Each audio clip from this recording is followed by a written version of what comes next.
Hi, welcome back to Friend Crush with Amber Akilla. This is my video series where I talk about stuff and things cute, chaotic, and critical thinking. Today's episode is a special 2024 Valentine's Day Q&A. I'm going to answer questions that I've made a note of from various lives I've done recently. Let's get into it. I hope everyone's doing well. Okay, so first question we're going to answer. How do I know if my standards are truly too high? Is that even such a thing? So I think that the way that I think about standards when it comes to anything, it's like the way that I think about boundaries in any context, not just in romance. These are the things that protect me having a good time, maintain me being hot and having fun. What are the things that I do to maintain this, and how do I respond to certain situations so that I am maintaining being hot and having fun? So your standards, I think you can adjust them at different stages of your life according to what you're looking for. And I think that if your standards protect you having a good time, like you're having a good time, then your standards are working. If your standards are if adhering to your standards is creating like not a fun experience for you and you feel lonely and bitter and scared and angry, then maybe they need to be adjusted. But I really don't think it's a matter of like high standards or low standards, because it actually is relative for everyone. Some people genuinely are okay with things that other people would deem low. So I feel like if you don't look at it through this like good versus bad lens, but just like, am I having a good time or not when it comes to the pursuit of the type of life that I want or the type of relationships that I want? If yes, then continue as you were. If no, then consider recalibrating. So for example, like, okay, if I have a certain standard and I'm having a really great time when I'm single, but now I'm thinking, okay, maybe I want to be more open to dating, I think it's like you need to put yourself out there and experience new things and then adjust your standards accordingly, not just change your standards for no reason and put yourself in compromising positions, like meet new people, connect with new people, and then see, okay, are my standards and boundaries working in this situation, working in a way that allows me to have a good time by myself and also with this person, or not so much? You know what I mean? What is your biggest ick? This was asked to me. I made a list based off the dome thoughts and then also live participation. So lying. I hate lying so much. Like if I catch you in a lie, we're done. It doesn't matter like what context, what type of relationship we have. I hate lying. I would rather you have the courage to tell me an uncomfortable truth straight up, and for me to have to process that and for us to work through it together, than to be told a sweet lie, because I find out everything whether I want to or not. Like information just comes to me. Okay. People tell me things pop up in places I don't expect. People tell me things I don't expect. Like I know too much, or I always find out. And it's just so embarrassing when I have to find out second or third hand, especially if it's someone I care about. So I hate lying.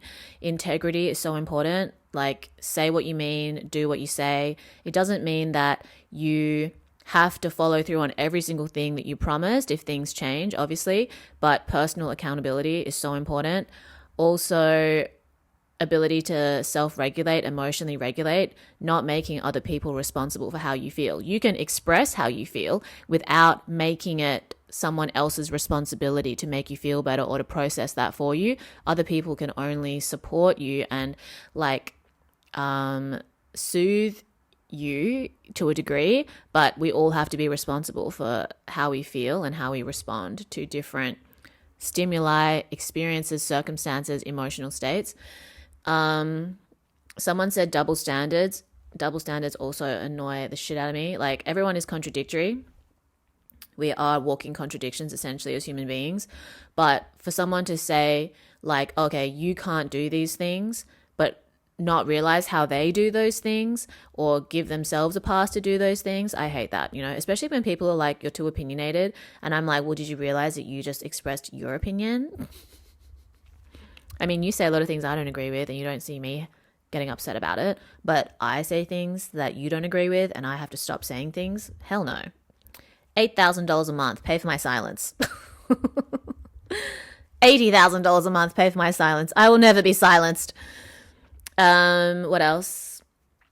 Being treated like an option is also an ick. Like, this is what someone said. They're like, it's either a yes or a no. And I agree. I feel like at the beginning stages of getting to know someone, you don't know each other well enough. But at a certain point, it's like, okay, we're either all in or we're all out, because I could do literally anything else other than spend time with you. And to think that I would rather have my time wasted in the presence of someone who's not serious than just be serious in my own life. That's crazy talk. That's crazy talk. Okay, next question. How can you tell the difference between love bombing and genuine love? So I think that love bombing, it's heady, it's overwhelming, it's like adrenaline and dopamine rush. It's like gorging on fast food, and the emotional response that you're having is disproportionate to the time that you have spent together with this person for them to realistically feel that strongly about you. You know what I mean? Because it's like, okay, I've only known you like 3 days, or we've only been on 3 dates, it's been a month, and now you're like planning our future together, and I literally don't even know like your parents' names. Like, can you relax? That's love bombing. But like the feeling is like so addicting, or you like, it's more like egoic than it is like a soul connection, because you want to be like, oh yeah, like this guy said he wants to marry me, blah blah blah, we've only been on 2 dates. But like that's kind of a red flag, like now that I've gotten older, I'm like, yeah, maybe don't start planning our future after 2 dates, because I have things that I want to do and you should know about them and consider them when trying to court me, not assuming that I'm just going to run away with you. So the difference is that genuine love is grounded and it takes time to build, because it takes time to know someone and to have this mutual extension towards each other.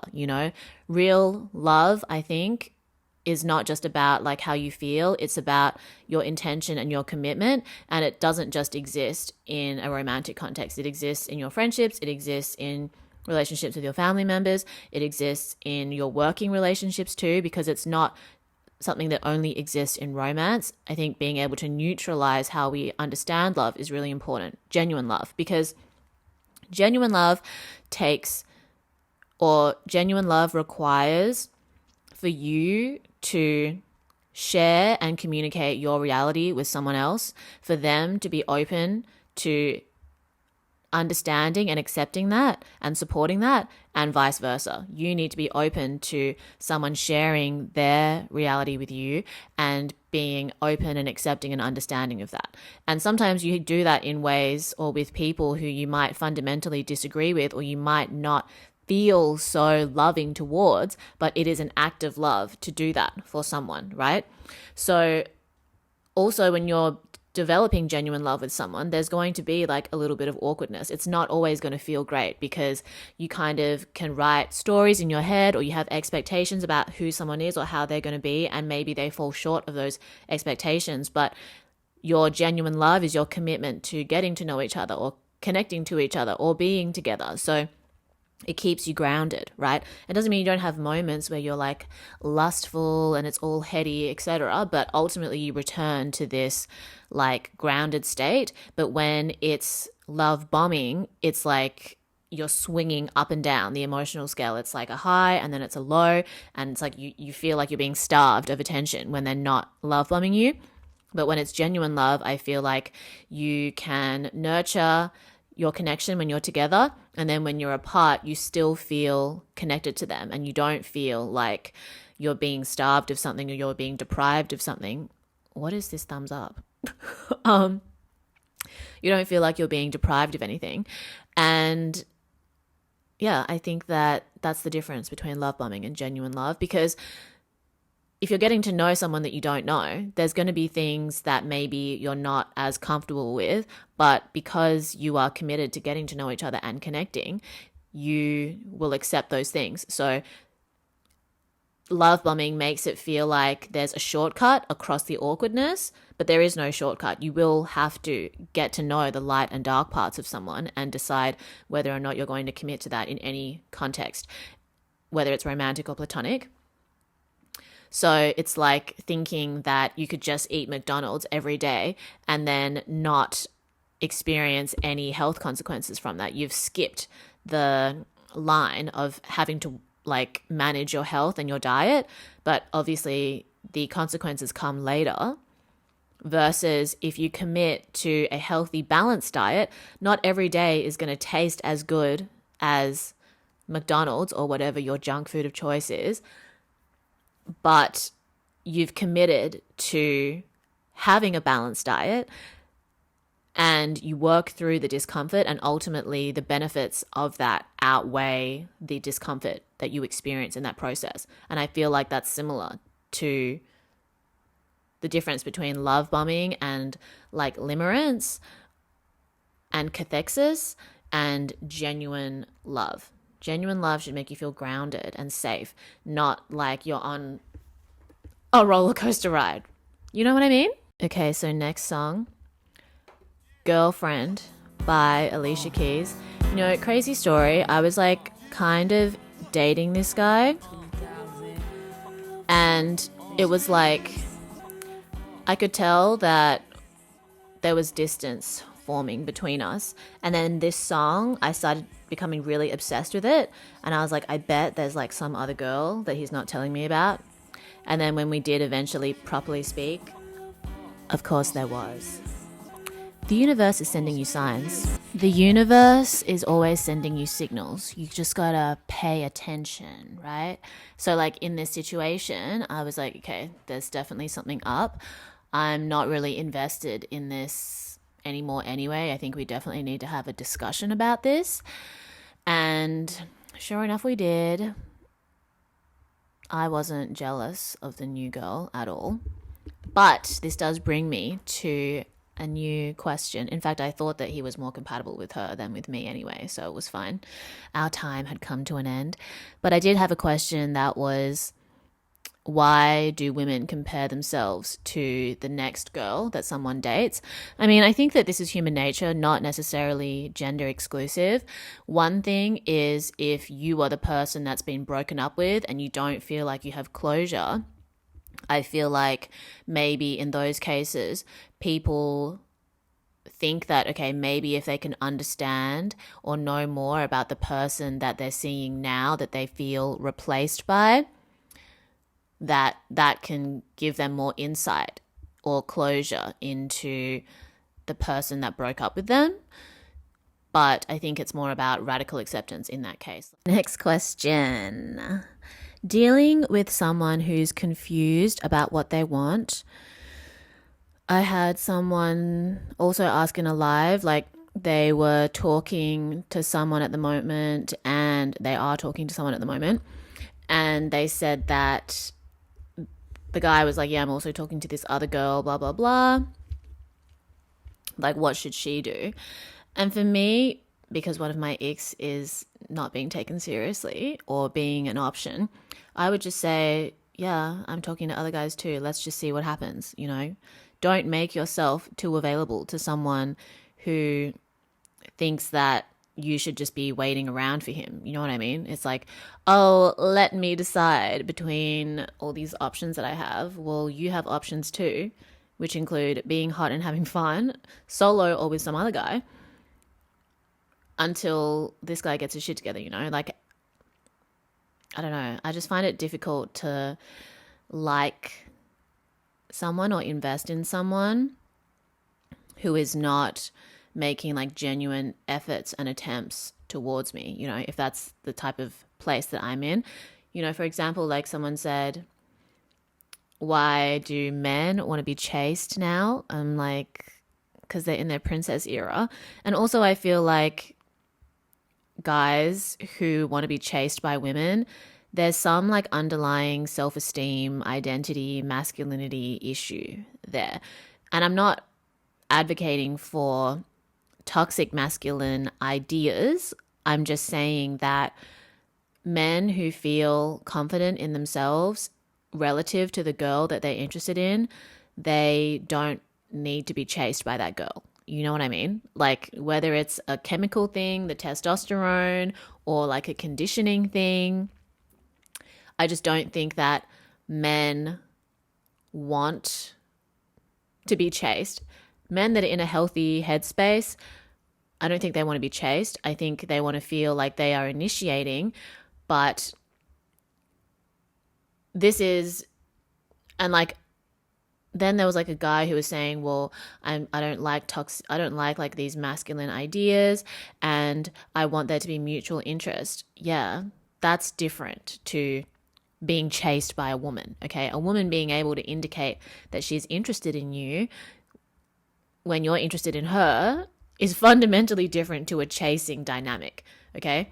And I think that for anyone that wants to be in a healthy relationship, it's not about being chased. You know, you want to be pursued and you want to have the opportunity to reciprocate, but I don't think this chasing, I think, is over romanticized because,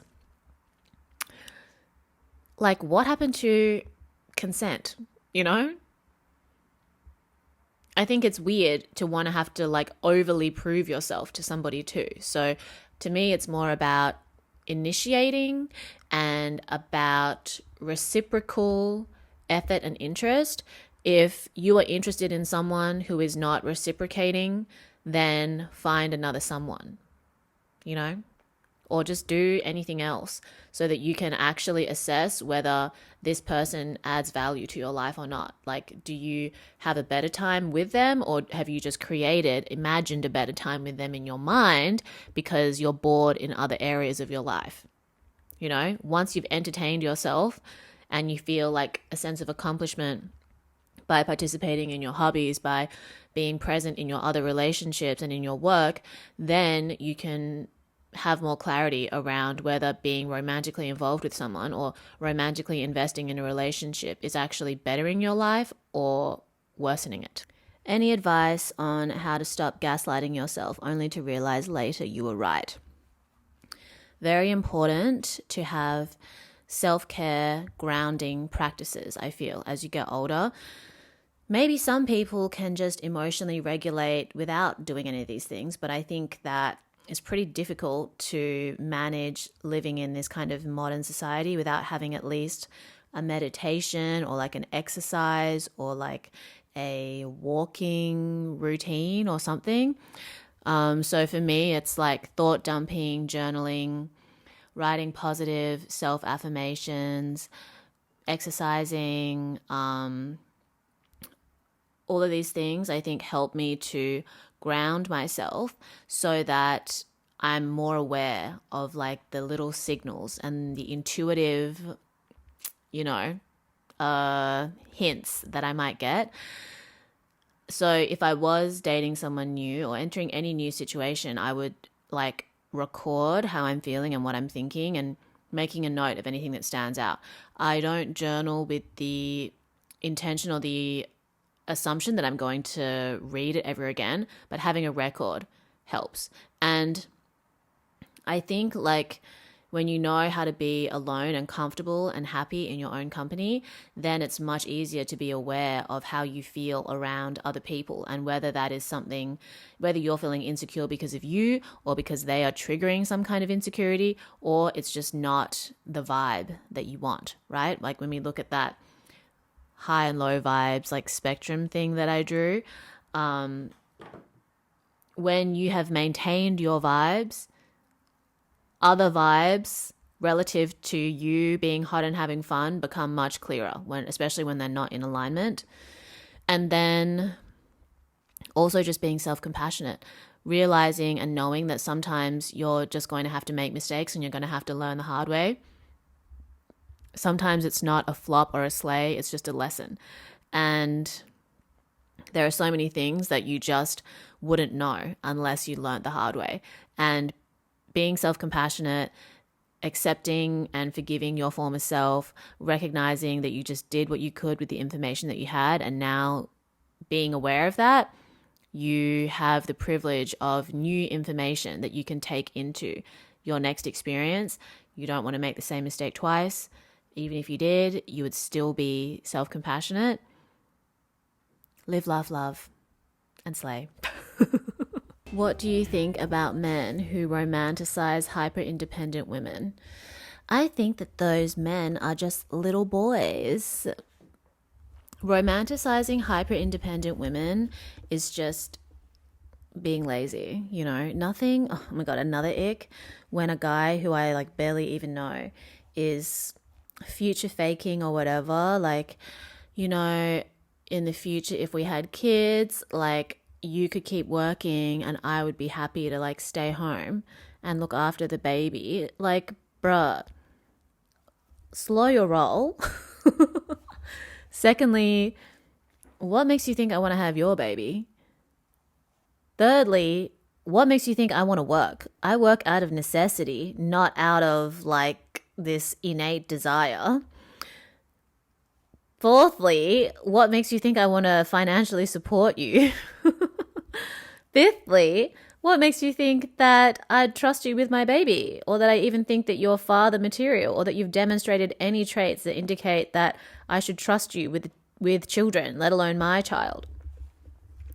I feel like romanticization of hyper-independent women is not slay. You should be wanting to make a woman's life easier as a man if you want to be with her. And I just feel like dudes that romanticize, I'm not saying like you respect women who hustle. That's different to romanticizing women who hustle. That means you want them to hustle for you. The same way that girls who romanticize men with a lot of money is because you don't want to spend your own money. Like, and that's fine, but that's what it is, and that's okay, you know. I am no longer hyper independent in that way, I don't think, because I wouldn't enter a relationship where I had to pick up more slack than I was receiving. And like another question I had was, how do you feel about making the first move, initiating and planning dates more often than your partner?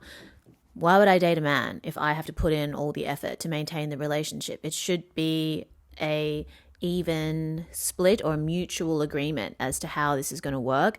And I'm not going to be the one putting in more effort than I'm receiving in return. I'm not saying that it has to be so unequal, like 80-20, but I really enjoy my life as is. I see the benefits of where I put my energy.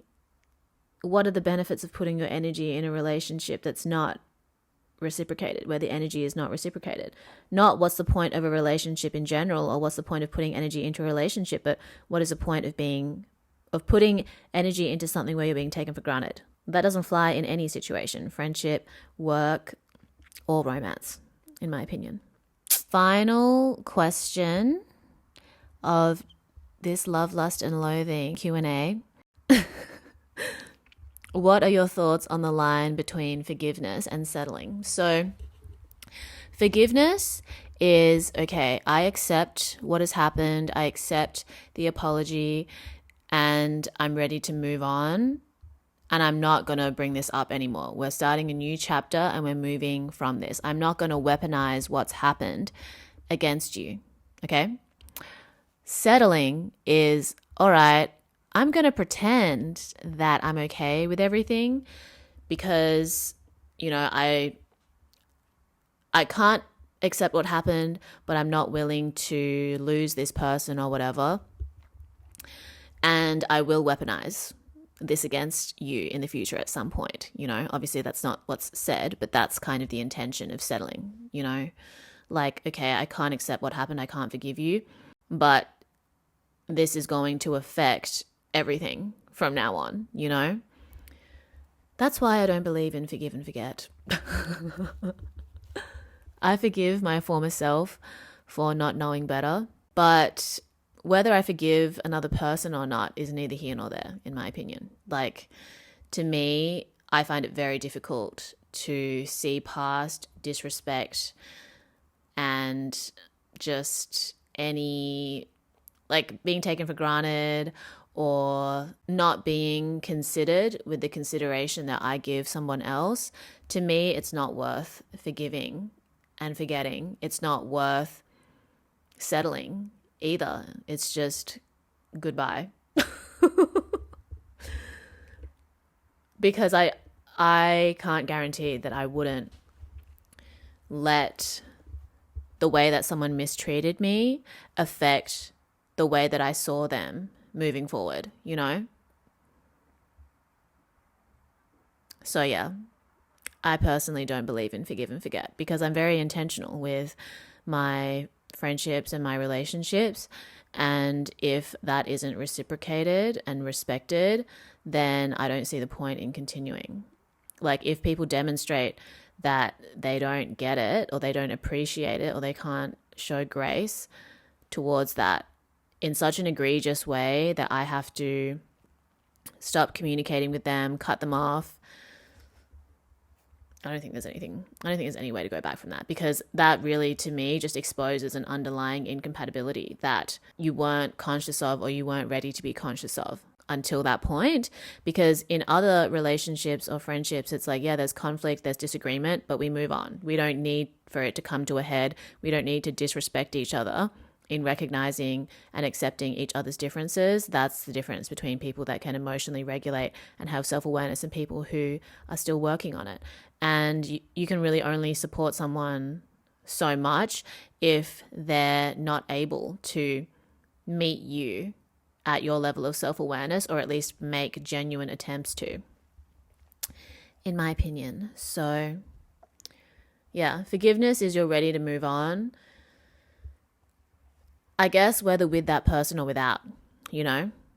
I can forgive in that sense, like the without.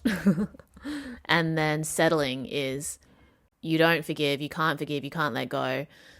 You're going to pretend in order to maintain this attachment, but you will be weaponizing that event against them forever. So choose yourself and choose your health. So much for tuning in to this edition of Love, Lust and Loathing. Happy Valentine's Day. I did have a question that was asking, how do you spend Valentine's Day alone? I mean, just treat it like any other day. I feel like if you're in a relationship, you want every day to be intentional, like Valentine's Day. Is that so much to ask? But yeah, if you're by yourself, you know, you can relax, enjoy the fact that you're single and you don't have to worry about whether your partner or you are living up to each other's like expectations on this day. You can write a list of all the traits that you're looking for in your ideal partner. You can watch some corny rom-coms. You can hang out with your friends. I mean, every day is just a day, regardless of whether it's your birthday or if it's Valentine's Day or if it's some other day, you know? So live your life, stay hot and having fun. Love you. Thanks for tuning in. Make sure you drink lots of water. Tell your friends and family you love them. Go be a better person. Follow me on all the things. Thank you for your feedback. Leave a comment. And I'll speak to you soon. Bye. Love you.